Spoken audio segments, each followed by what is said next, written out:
Gubernur Maluku Utara bersama 14 pejabat lainnya ditangkap KPK terkait dengan dugaan jual beli jabatan. Bagaimana kasus ini bisa bergulir? Kita akan berbincang dengan Hipnu Nugroho, pakar hukum pidana. Prof. Hipnu, selamat malam.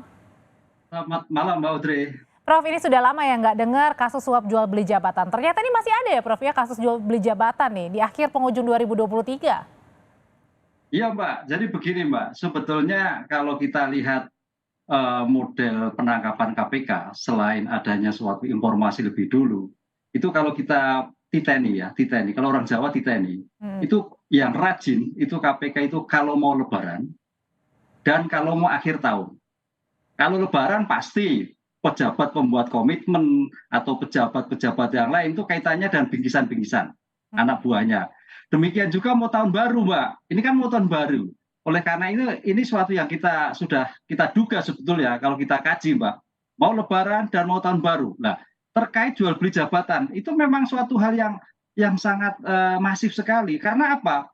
Memang toh dalam suatu konteks pemilihan itu ada pansel, ada KSN, Komite Aparatur Sipil Negara. Pansel itu hanya menentukan 3 besar. Nah, konsep 3 besar ini yang berpotensi untuk dijual belikan, kan begitu. Belum lagi kalau memang situasi yang seperti ini, orang berbondong-bondong ingin mendapatkan suatu jabatan. Ingat loh, Maluku Utara itu daerah tambang loh Mbak, daerah kaya raya loh, sehingga siapapun yang di sana sangat kepengen sekali. Dengan demikian, Pak Gubernur ini tampaknya goyah, jiwa integritasnya kurang, atau jiwa integritasnya lagi kurang sekali. Karena konsep integritas itu suatu yang sangat menjadi dominan ketika seorang bisa menolak adanya suatu korupsi. Tapi kalau integritas kurang, nah ini agak repot. Tapi pertanyaannya begini Mbak, kalau kita lihat beliau ini kan sudah 2 kali wakil dan mau selesai sebagai gubernur Maluku yang 2 kali. 2 kali juga. Iya, tampaknya sudah cukup sebetulnya. Kurangnya apa? Kan itu. Apakah karena semakin dorongan eksternal yang kuat? Kita nggak tahu. Makanya kita bisa dilihat nanti modusnya. Ya, kalau tadi Prof bilang kan ini biasanya jelang akhir tahun, jelang Lebaran. Nah, kalau ini kan jelang akhir tahun ya. Sebenarnya modus ini kenapa bisa bisa goyah gitu seorang gubernur atau pejabat daerah di jelang-jelang tahun baru ataupun Lebaran gitu? Ya, kalau dugaannya pertama terkait dengan pengadaan barang jasa. Biasanya kalau barang-barang jasa itu kalau kita lihat itu pertama target tidak terpenuhi. Kan itu. Satu. Kedua, adanya kepentingan liburan akhir tahun. Ya mau tidak mau Mbak, liburan akhir tahun. Karena kalau anggaran negara sudah nggak ada. Saya kan pernah di birokrasi. Bulan Desember itu SPJ sudah nggak ada. Sedangkan kalau kita lihat hari ini, sudah masuk ke tahun baru soalnya. penanganan perkara ini ada di Jakarta. Kan begitu kan. Jadi suatu yang kontradiksi, penangkapannya ada di Maluku, tersangkanya ada di Jakarta. Berarti kan jalan-jalan. Dari siapa? Kan gitu loh. Dalam rangka apa?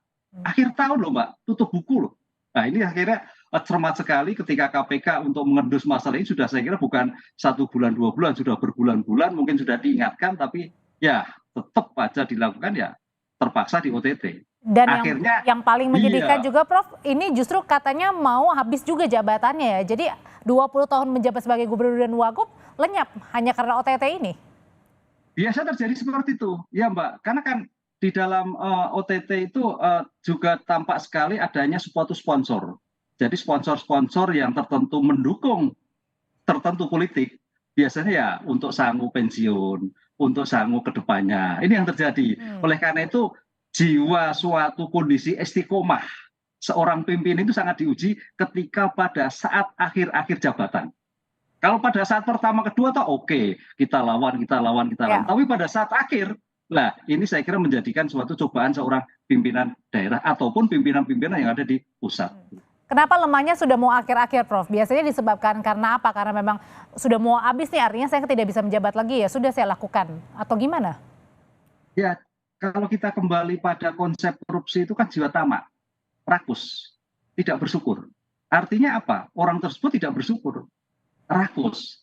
Dalam ini makanya dalam suatu konsep 10 area rawan korupsi kalau kita lihat itu diantara pengadaan barang jasa pada saat awal terjadinya tender dan pada saat akhir terjadinya tender.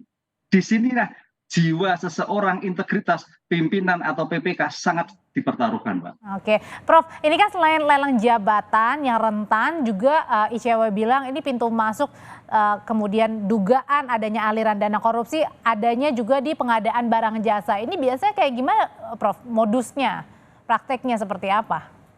Ya, modusnya kalau kita lihat sebagai bentuk 10 area rawan korupsi yang kita teliti, diantaranya adalah pengadaan barang dan jasa dan pelayanan publik. Pelayanan publik itu bisa terkait dengan jual beli jabatan. Karena dengan jual beli jabatan di sini akan menentukan sekali bahwa orang-orang tersebut juga akan memainkan proyek jabatan yang dijadikan. Jadi pengadaan barang jasa itu sebagai sapi perah untuk modal menyuap kepada pejabat tertentu. Karena nggak mungkin, Pak. Gajinya PNS berapa sih? Bisa dihitung, Pak. Tunjangannya berapa sih? Kalau nggak main proyek gimana? Proyek itulah sebagai menjual atau membeli jabatan yang lakukan. Ini suatu rangkaian tidak terputus. Makanya kalau kasus ini adalah bagian jual beli jabatan yang terkait dengan pengadaan barang jasa, itu gatuk orang Jawa. Masuk di situ ya, nyambung ya, Prof? Masuk, ya? Iya.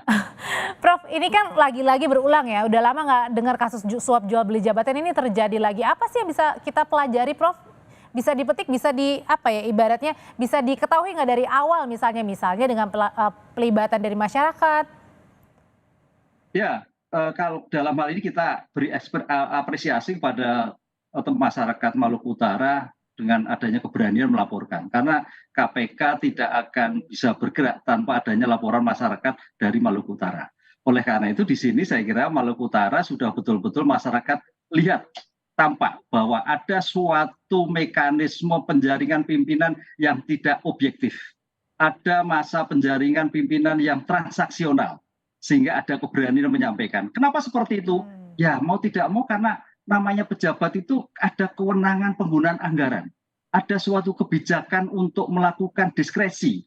Ada kebijakan untuk memprioritaskan suatu pembangunan. Ini Mbak. Jadi kewenangan-kewenangan itu sangat luas sekali, apalagi Maluku Utara dikatakan daerah tambang. Jadi suatu yang sangat diinginkan semua ingin menjabat di sana. Karena penyalahgunaan kekuasaan yang berpotensi akhirnya merugikan keuangan negara. Itu yang terjadi, Mbak. Coba kalau daerah miskin, mungkin nggak terjadi. Nggak mau, Mbak. Oke, Prof. Nah kalau misalnya ini kan OTT ini sebagai pintu masuk ya, kasus jual beli jabatan ini sebagai pintu masuk terkait dengan dugaan korupsi Gubernur Maluku Utara. Nah kalau sudah 2 kali menjabat sebagai wagub, 2 kali menjabat sebagai gubernur, ini bisa nggak, Prof, masuk ke celah lain, dugaan aliran lainnya? Pintu masuk dari jual beli jabatan itu suatu yang pertama kali. Makanya di sini nanti akan terlihat sejauh mana harta yang tidak dilaporkan. Ini KPK harus melihat jangan sampai hanya berstandar pada LHKPN. Jangan berstandar pada pengakuan. Jadi kita harus cari follow the money, keuangan itu larinya kemana. Pendapatan siapa saja. Kan itu. Karena namanya suatu korupsi kan bukan untuk diri sendiri, Pak, untuk orang lain. Orang lain itu siapa, Mbak Audrey? Nah itu akan terlihat. Sehingga dari 15 tadi, kira-kira masuk kepada seseorang swasta siapa? Penerima pasif siapa? Sehingga suatu yang sangat awal sekali ini pintu masuk pada tindak pidana yang lain yang melibatkan beberapa orang, termasuk pencucian uang yang menyebar di mana-mana. Karena ini juga sudah 20 tahun kan ya menjabat di apalagi kan mau pemilu, daerah. Mbak. Mau pemilu, siapa tahu menjago yang lain. Nah ini dia juga sebagai modal untuk sebagai terpilih. Bisa jadi, Mbak. Prof Hipnu, pengamat hukum pidana, terima kasih informasinya. Saya selalu, Prof. Kita ketemu lagi di lain kesempatan.